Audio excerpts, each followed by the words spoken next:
Yeni sezona bomba gibi bir giriş yapan Yargı'da akıllardaki en büyük soru Ilgaz ve Ceylin neden ayrıldı? Ilgaz ve Ceylin'in kızı Mercan'ı kim kaçırdı? Birazdan bu soruların cevabından ve büyük sürprizlerden bahsedeceğiz.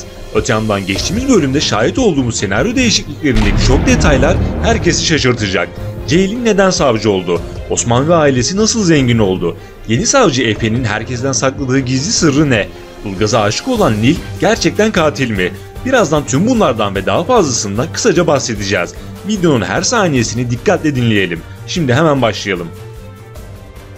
Uzun bir aradan sonra ekranlara bomba gibi dönen Yargı'nın son bölümü herkes ekranları kilitledi. Özellikle Ilgaz ve Ceylin'in ayrılığıyla beraber gerçek kızlarının Elif değil Mercan olduğunun ortaya çıkmasıyla izleyenler büyük bir ters köşe yaşadı. Bu konuda yaşanabilecek sürprizlerden önceki videomuzda bahsetmiştik. İlk olarak Ilgaz ve Ceylin'in neden ayrıldığı konusuyla başlayalım. 5 sene öncesine gittiğimizde bu ikilinin arası gayet iyi, her şey yolunda ilerliyordu. Fakat sonrasında yaşanan ayrılık diziye damgasını vurdu. Bu ayrılığın sebebi ise Ilgaz ve Ceylin'in kızı Mercan'ın kayboluşu oldu. Ceylin'in Ilgaz'a karşı kullandığı cümlelerden de anladığımız üzere Ceylin bu konuda Ilgaz'ı suçluyor. Ilgaz'ın Mercan'ı koruyamadığını, ona sahip çıkamadığını veya bir ihmali olduğunu düşünerek bu durumdan onu sorumlu tutuyor. Hatta geçtiğimiz bölümde Ilgaz altını çizerek Ceylin'e "ben de çocuk bakabilirim" demişti. Ama Ceylin böyle düşünmüyor. Buna ek olarak yaşadıkları bazı fikir ayrılıkları evliliklerinin bitmesine sebep oldu. Sonrasında ise Ceylin hariç herkes Mercan'ın öldüğünü düşündü ve bunu kabullendiler. Sadece Ceylin içinde bir umutla kızını bulmaya çalıştı. Hatta bu yüzden eli kolu daha fazla çevreye uzansın diye savcı oldu. Geçtiğimiz bölümde kayıp bir çocuğun ilanına bakarken üzülen Ceylin, kızını bulmak için elinden geleni yapmaya devam edecek. Bu süreçte ise Aylin'den büyük bir destek alıyor. Ceylin'i çok iyi anlayan Aylin, kendi kızı Elif'i adeta Ceylin'in acısını bastırması için ön plana çıkararak Ceylin'le çok daha fazla vakit geçirmesine izin veriyor. Böylece Ceylin bir nebze evlat acısını bastırabilecekti.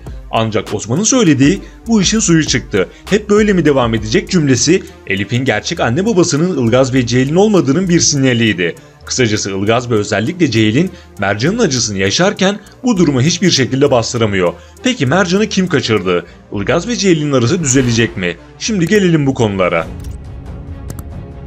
Mercan çok küçük yaşta kaçırıldı ve hem bu konuyu hem de diğer konuları flashback sahnelerle tek tek izleyeceğiz.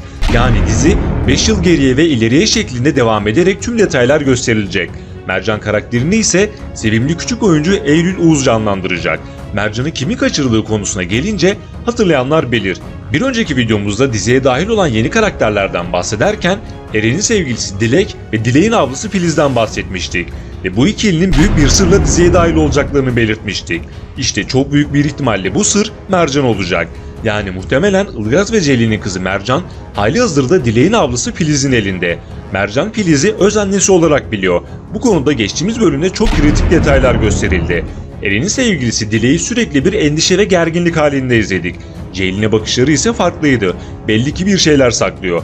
Hatta Tuğçe, Dilek'in evinde bir fotoğraf gördü ve fotoğraftaki diğer kadını sordu. Dilek ise "kazada kaybettiğim bir arkadaşım" diyerek yalan söyledi. Çünkü fotoğraftaki kişi Dilek'in ablası Filiz'di. Aynı zamanda flashback sahnesinde izlediğimiz mahkeme salonundaki kişi de Filiz'di. Kısacası Mercan'ı Ceylin'in geçmişte uzlaşmaya varamadığı kişiler kaçırdı. Hatta bu sahnede pazarlık sırasında karşı taraftan olan davalı adam arkası dönük olan bir kadına sarıldı. Muhtemelen bu kadın Dilek'in ablası Filiz'di.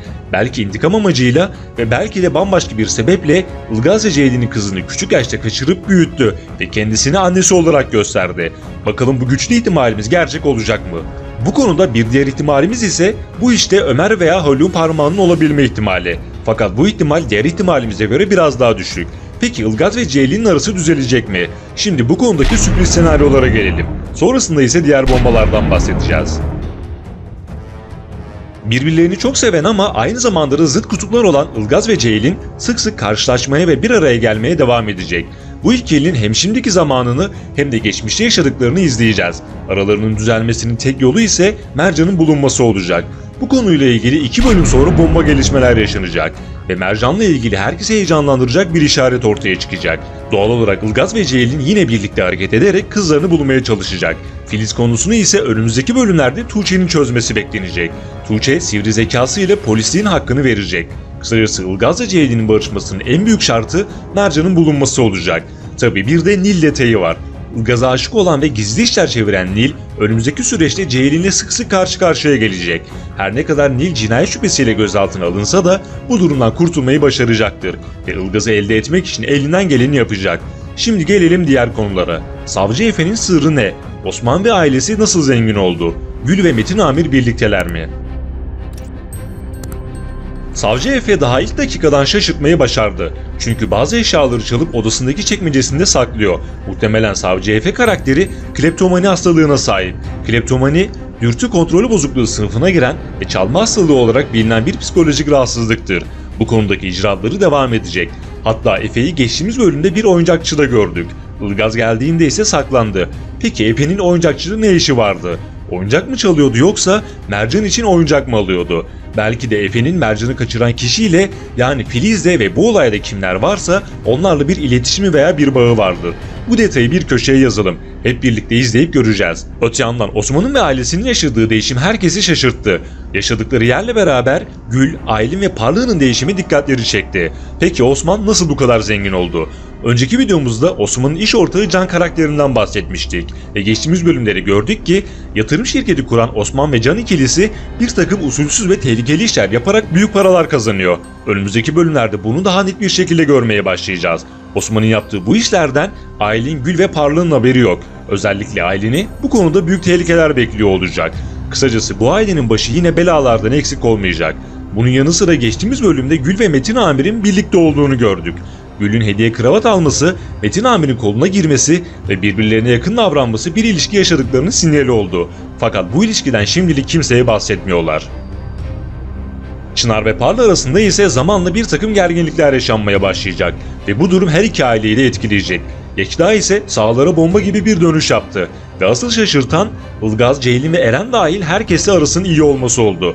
Fakat sonuçta Yekta bu. Yine çok riskli ve tehlikeli hamlelerle herkese ekranları kilitleyecek.